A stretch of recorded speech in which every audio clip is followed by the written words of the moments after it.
Okay, types of chemical formulas. There are empirical formulas, molecular formulas, and structural formulas, and these give us different sorts of information. The empirical formula gives us the relative number of atoms. It's the lowest ratio of atoms of one element to atoms of the other elements. The molecular formula tells us the actual number of atoms in a molecule. So molecular formula, it's the formula of a molecule. So how many atoms of carbon, hydrogen, whatever, in one molecule?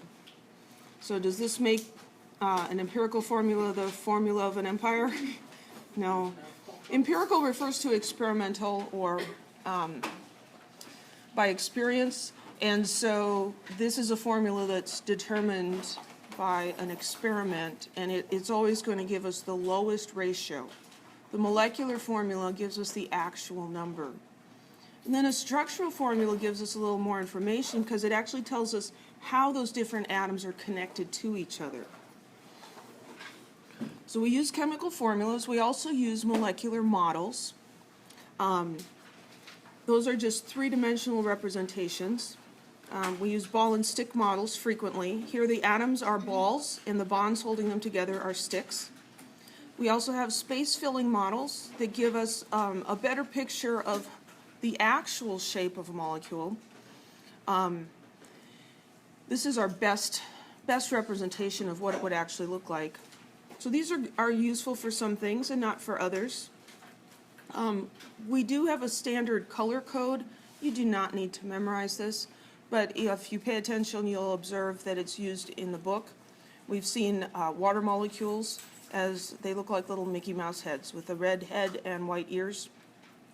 The red is oxygen, the white is hydrogen. And so we use these colors typically to represent those different elements. So let's look at the molecule methane. Here is the molecular formula for methane.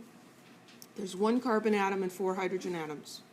This would also be the empirical formula because it is the lowest ratio of carbon to hydrogens. It's 1 to 4. You can't simplify that. And we'll talk more about empirical formulas in a minute. The structural formula is going to show us that those 4 hydrogens are all connected to the carbon. They're not in a long line holding hands or anything. They're all attached to the carbon. The ball and stick model gives us an idea of the shape. The advantage of the ball and stick is that we can still see what's going on the other side. This is a space-filling model, and you can't see through it at all, so sometimes there might be something on the other side that if you don't move it around, you can't see. But this is more representative of the shape of an actual methane molecule. Any questions?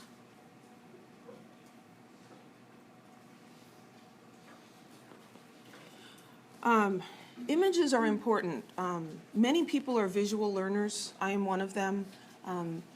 If you have an unusual name and you say it to me and I can't at least imagine how to spell it, I can't even say it back to you. I need to be able to see it in my mind. And so I make pictures out of things, even things that can't be seen. I make imaginary pictures because that's how I learn. So it helps to be able to see what's going on. There's the macroscopic world. This is the level at which we can actually see things. We can see the table, we can see the cupboards on the walls. This is what we're familiar with. In chemistry, what makes it difficult is that we're actually talking about things that are too small to see. So we kind of have to zoom in. This is the atomic and molecular world. We're talking about the particles that compose matter, but they're far too small to see. So we do a lot of drawing pictures of them. This is macroscopic. We can see water in a glass. This isn't even microscopic. It's submicroscopic, molecular level.